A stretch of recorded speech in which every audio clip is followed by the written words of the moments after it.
این سرودی عجب باد و هوا دارد که جای دلکشا مسجا. سرود شادروان پدر میخونند. یک کمی برای شما زمزمه میکنیم.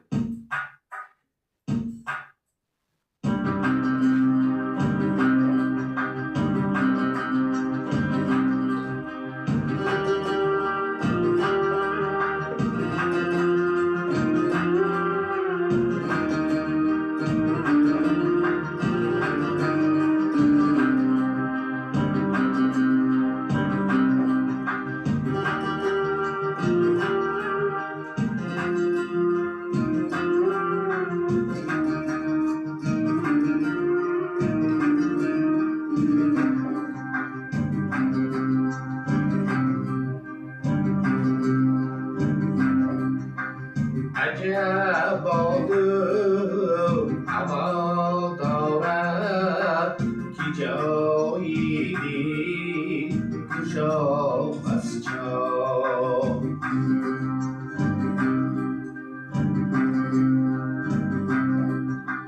قطار کوههای زیبای و قدومی ابری ها مسجا.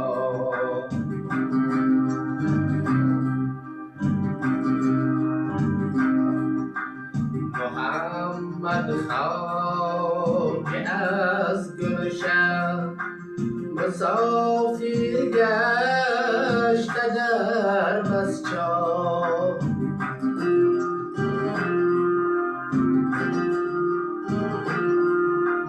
محمد خواجه از گلشن مسافر گشته در مسجا.